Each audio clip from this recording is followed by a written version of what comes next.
Morning students, today we will continue the chapter first of civics and the name of the chapter is the Constitution of India. We will discuss the topics key feature of Indian Constitution. These are the features of Indian Constitution. First is parliamentary form of government, second is federalism, third separation of powers, fourth fundamental rights and directive principles, fifth is secularism. Firstly, we will discuss parliamentary form of government. The parliamentary form of government is also known as responsible government or cabinet government. India adopted a parliamentary form of government from the British Constitution. British constitution से India ने ये government ली है या idea लिया है. Under this parliamentary system the head of the state may be a monarch or a president. Parliamentary system के अंदर क्या होता है, जो स्टेट का हेड है वो एक मोनार्क भी हो सकता है और प्रेसिडेंट भी हो सकता है. मोनार्क क्या होता है, आइदर क्वीन और king, and president is a nominated person. However, their position is ceremonial. The real power in such a system rests with the Prime Minister and his cabinet. जो actual power है इस system में वो किसके हाथों में रहती है, प्राइम मिनिस्टर और उसके कैबिनेट के हैंड्स में. All of whom are members of the legislature, और जिनमें से सभी लेजिस्लेचर के मेंबर होते हैं. They are individually and collectively accountable to the legislature, और वो अपने अलग सेपरेट वर्क के लिए भी और इकट्ठे काम के लिए भी लेजिस्लेचर के लिए रिस्पॉन्सिबल होते हैं. उनको आंसर करना होता है कि उन्होंने जो काम किया है वो किस बिहाफ पे किया है, पब्लिक वेलफेयर के लिए किया है या नहीं किया है. Now next topic is federalism.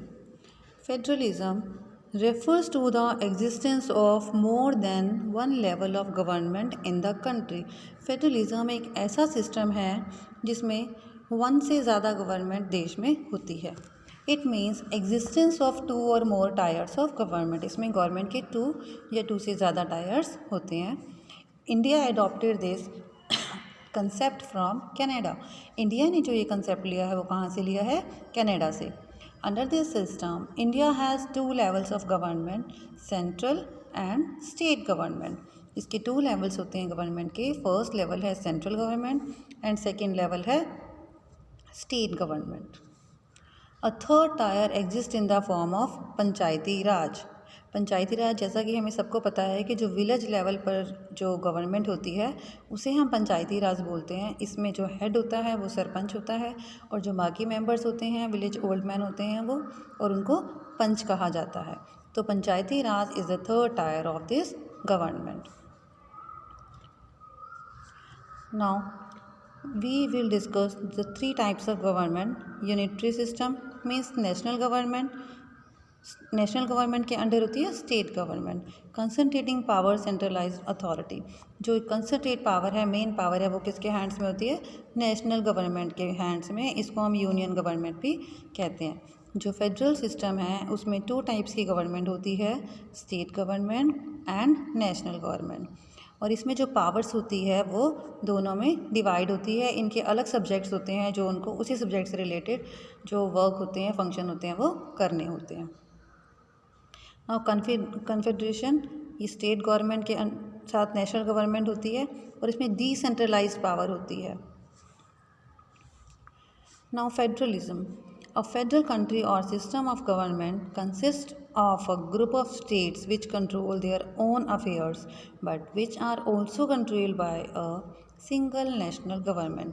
जो ये सिस्टम है इसमें जो स्टेट गवर्नमेंट है वो अपने स्टेट से रिलेटेड सारे काम देखती है, लेकिन वो सारे काम किसके अंडर होते हैं, नेशनल गवर्नमेंट के अंडर होते हैं.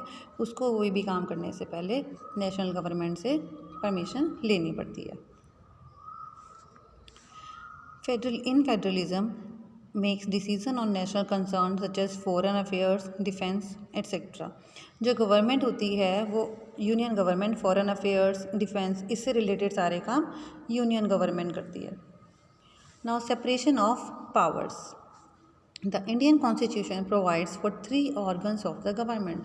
जो हमारा कॉन्स्टिट्यूशन है उसने हमारी गवर्नमेंट को थ्री ऑर्गन्स में डिवाइड किया है. First is executive, second is legislature, and third is judiciary. And now, what are the functions of these organs? Executive, it is responsible for the enforcement of these laws. सबसे पहले है legislature, it is a law making body. इसका काम क्या है? Law बनाना. Executive का काम क्या है? जो लॉज लेजिस्लेचर ने बना दिए हैं उन लॉज को अप्लाई करना, एनफोर्समेंट में लाना. Judiciary is responsible for dealing with situations that arise due to breach of laws. Judiciary किस लिए रिस्पॉन्सिबल है? जो लॉज अप्लाई किए हैं एग्जीक्यूटिव ने, अगर उन लॉज को फॉलो करने में प्रॉब्लम आ रही है या फिर ऐसी सिचुएशंस क्रिएट हो रही हैं कि जो लोग हैं वो उस लॉज को तोड़ रहे हैं, ब्रीच कर रहे हैं, तो उनसे डील करने के लिए, उनको सॉल्व करने के लिए, डिस्प्यूट को सॉल्व करने के लिए जुडिशरी वर्क करती है. इसका फंक्शन ही है to prevent the situation due to breach of laws.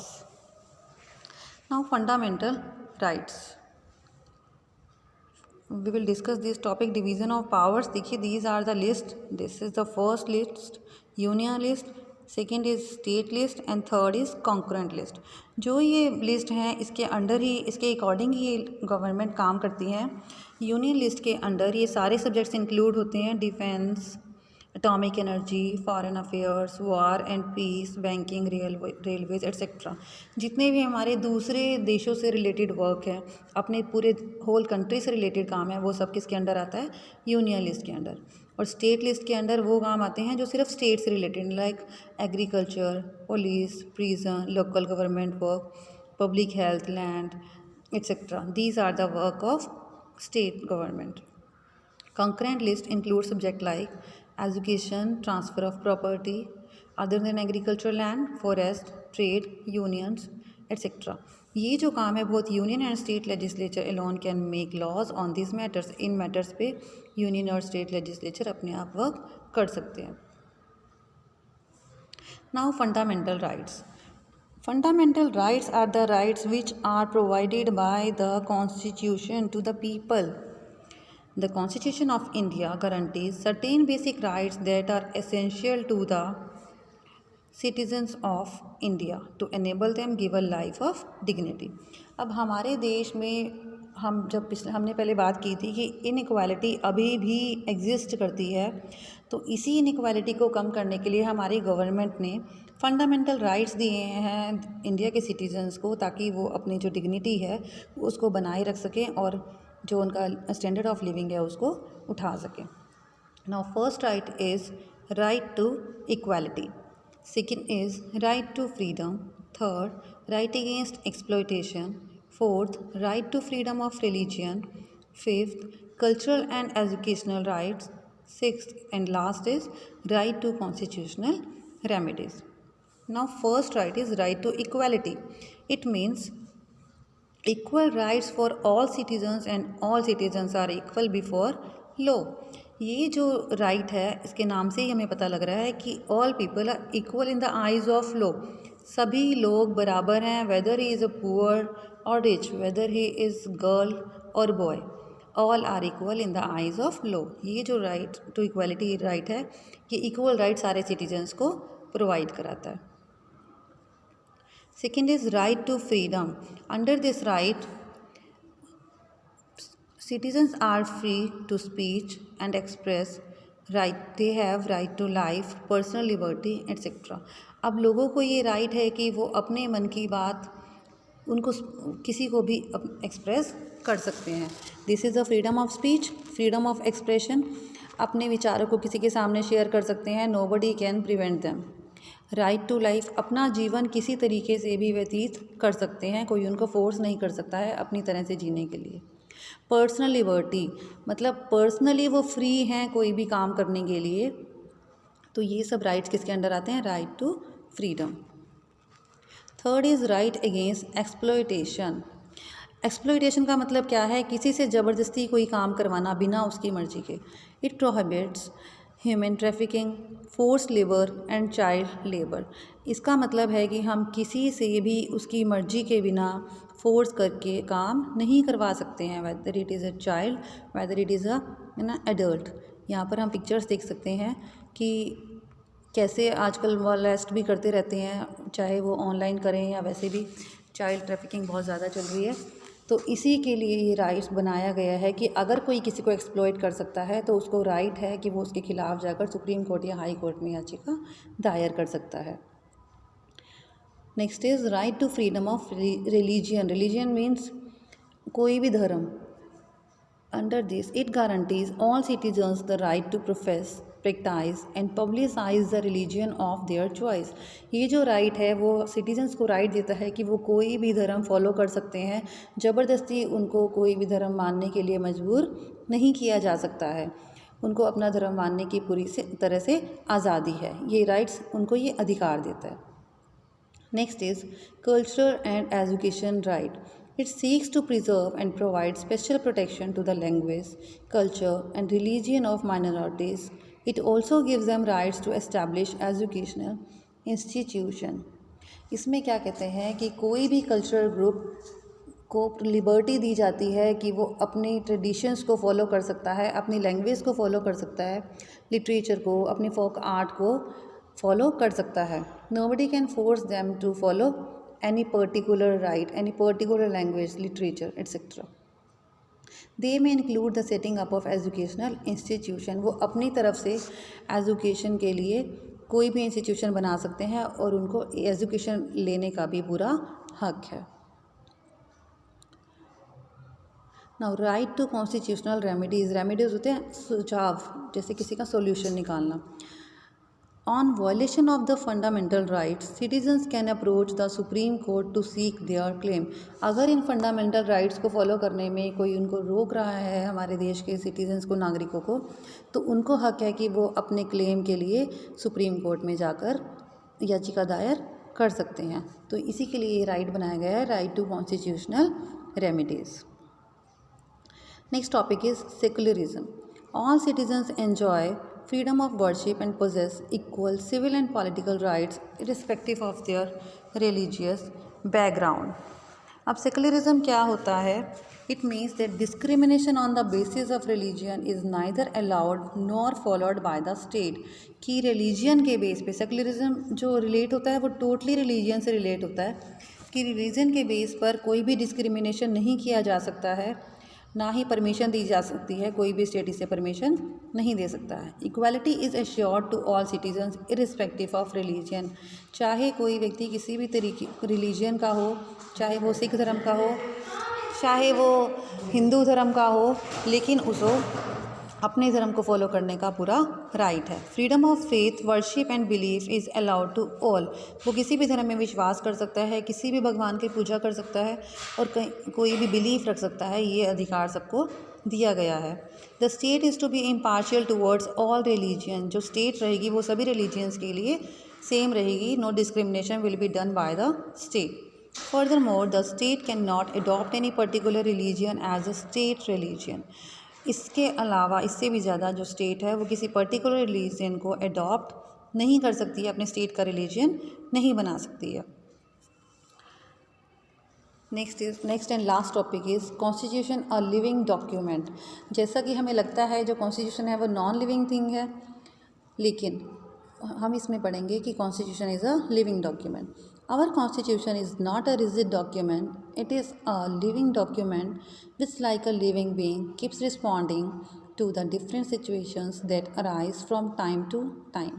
Constitution को एक लिविंग डॉक्यूमेंट माना गया है क्योंकि एक लिविंग बीइंग की तरह इसमें भी अलग अलग सिचुएशंस के अकॉर्डिंग रिस्पॉन्ड करने की ताकत होती है. That arise from time to time. जो सिचुएशन है उसके अकॉर्डिंग इसमें चेंजेस किए जा सकते हैं, तो इसे एक लिविंग डॉक्यूमेंट माना गया है. Based on the revolutionary ideas of equality, liberty, and fraternity, our Constitution continues to be an instrument of social change and welfare.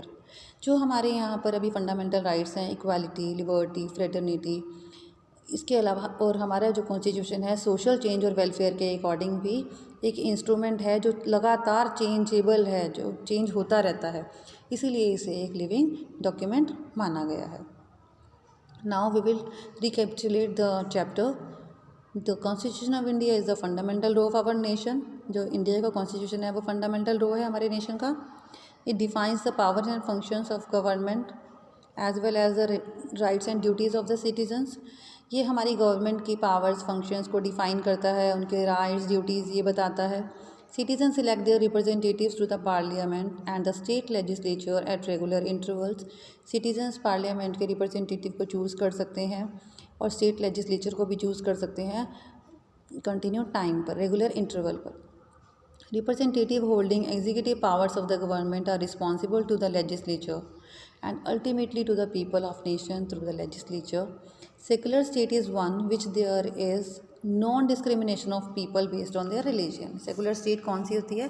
जहाँ पर लोगों को रिलीजन के आधार पर कोई डिस्क्रिमिनेशन नहीं किया जाता। All citizens enjoy freedom of worship and possess equal civil and political rights irrespective of their religious background. सभी सिटीजन जो हैं वो वर्शिप के लिए फ्रीडम है, उनको इक्वल सिविल राइट्स मिले हुए हैं, पॉलिटिकल राइट्स मिले हुए हैं और कोई भी रिलीजन को फॉलो कर सकते हैं। The constitution of India provides for a parliamentary system of government. जो इंडिया की कॉन्स्टिट्यूशन है यहाँ पर पार्लियामेंट्री फॉर्म ऑफ गवर्नमेंट को फॉलो करवाती है, सेंट्रल लेवल पर भी और स्टेट लेवल पर भी। The work done by the central government is monitored by the parliament and the activities of state government are monitored by the legislature. जो central government के काम हैं उनको मॉनिटर कौन करता है? पार्लियामेंट। और स्टेट गवर्नमेंट की जो एक्टिविटीज़ हैं उनको मॉनिटर करने के लिए लेजिस्लेचर।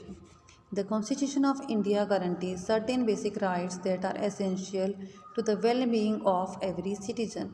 जो हमारे इंडिया का कॉन्स्टिट्यूशन है वो बेसिक राइट प्रोवाइड कराता है जो कि हर सिटीज़न के स्टैंडर्ड ऑफ लिविंग के लिए, वेल बीइंग के लिए बहुत ज़रूरी हैं। They are known as fundamental rights. And Constitution provides 6 fundamental rights for the citizens of India to enable them to live a life of dignity. Constitution जो है वो 6 fundamental right provide कराता है citizens को।